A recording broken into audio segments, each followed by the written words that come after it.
Jusqu'à 9h, Good Morning Business.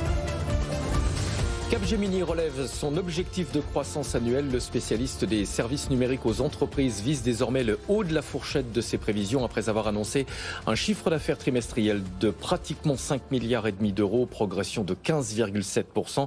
On va en parler avec Aiman Ezzat, directeur général de Capgemini. Bonjour. Bonjour. Merci d'être avec nous. Qu'est-ce qui vous permet aujourd'hui d'être encore plus optimiste? On rappelle que vous aviez déjà relevé vos objectifs en juillet. Tout à fait. Écoutez, la conjoncture reste bonne pour nous. C'est-à-dire que la demande pour les services digitaux tirés par le cloud et par tout ce qui est données et IA continue à être très, très importante. Et parce que les entreprises ont besoin de se transformer pour pouvoir passer dans cette nouvelle économie digitale. Donc on travaille sur l'ensemble de la chaîne de valeur de l'entreprise, de l'ingénierie à la R&D, à la relation client. Et donc c'est ça qui tire beaucoup, continue à tirer beaucoup notre chiffre d'affaires.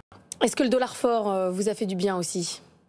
Sur le chiffre d'affaires, puisqu'en données publiées, on est à plus 22%. Donc évidemment, ça a un impact assez positif pour nous en termes de publication. En termes d'activité, votre division stratégie et transformation est l'une de celles qui affiche la plus forte croissance. On est pratiquement à 30% de hausse sur le trimestre. Mais ça positionne bien ce qu'on fait. C'est-à-dire qu'aujourd'hui, on est à l'initiation de ces projets de transformation. On est en train de créer des choses. Si vous voulez, aujourd'hui, on a cité hier le cas d'Alstom. On travaille avec Alstom pour pouvoir développer une plateforme SaaS, une plateforme logicielle, qui va pouvoir à Alstom d'amener des services intelligents autour du train.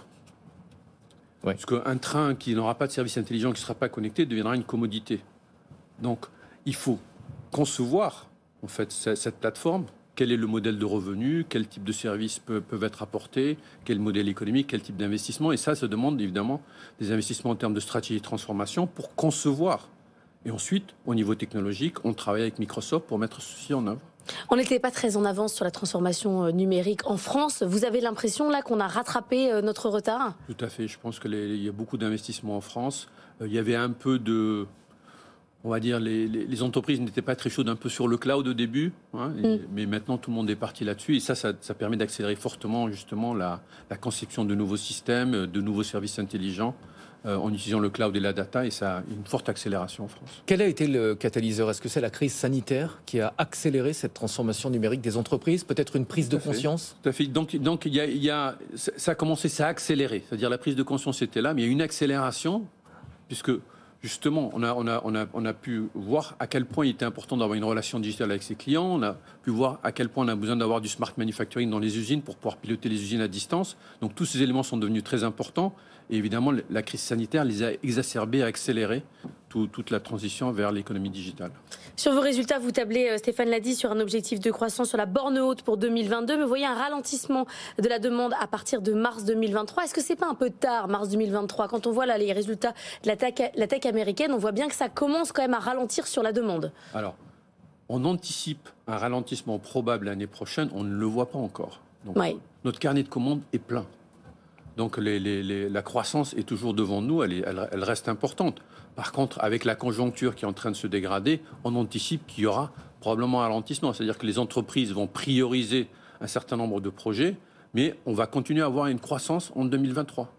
Par contre, elle sera moins élevée qu'en 2022, puisque les entreprises vont faire un peu plus attention sur certaines dépenses. On a eu pas mal de publications aux États-Unis du côté de la tech cette semaine, et on est en train de se rendre compte qu'elles ne vont pas traverser ce ralentissement économique aussi bien qu'elles avaient traversé la crise sanitaire. Ça vous inquiète, les publications des GAFA qui se succèdent et qui malheureusement se ressemblent, elles sont globalement négatives, voire très négatives? Alors ça dépend desquelles, c'est-à-dire on voit des ralentissements, mais on est sur des taux de croissance qui restent très importants. Mais des ralentissements considérables. Mais des ralentissements, oui, par rapport à 40%, on passe à 30%, ça reste quand même 30% de croissance. Donc si vous voulez, on reste sur des ralentissements importants. Alors évidemment, ça a des impacts sur les valorisations, puisque si on baisse de 2% la croissance sur des boîtes de techno, ça a des impacts importants sur la valorisation, mais on reste quand même sur des taux de croissance importants. Donc cette transition vers une économie digitale reste massive, et elle va continuer pendant plus d'une décennie. Vous dites que le carnet de commandes est plein. Est-ce que vous allez réussir à mettre le même nombre de talents de recrutement en face? On sait que c'est pas facile quand même le recrutement. On recrute. Écoutez, on a ajouté près de 50 000 collaborateurs c'est incroyable. Sur les 12 derniers mois. Et on continue à croître. Donc on a fait 6 000. Maintenant, il y a deux choses qui jouent. Il y a le marché des talents. Donc ça se ralentit, donc ça c'est une bonne chose, parce qu'on avait des taux d'attrition qui étaient trop élevés, et là on commence à avoir un ralentissement de la demande un petit peu sur le marché, parce que justement les boîtes de tech, les startups ont ralenti, et donc on commence à assainir un petit peu ce marché, et je pense que c'est une bonne chose pour nous. Comment est-ce que vous gérez les difficultés de recrutement, la pénurie de talents? On forme des gens. En interne? On forme des gens en interne. Écoutez, aujourd'hui, j'étais au Brésil. On a des programmes à travers le monde. On embauche des gens qui n'ont pas un background technologique et on les forme. Au Brésil, on a embauché 500 personnes cette année, y compris des drivers Uber. Et on est en train de les former à la technologie. Ah oui. Merci beaucoup. Faites l'école à vous tout seul. Tout à fait. Merci beaucoup, Emma Nezat, directeur général de Capgemini. On le rappelle, vous avez relevé votre objectif de croissance annuelle. Ce sera dans le haut de la fourchette des prévisions. À bientôt.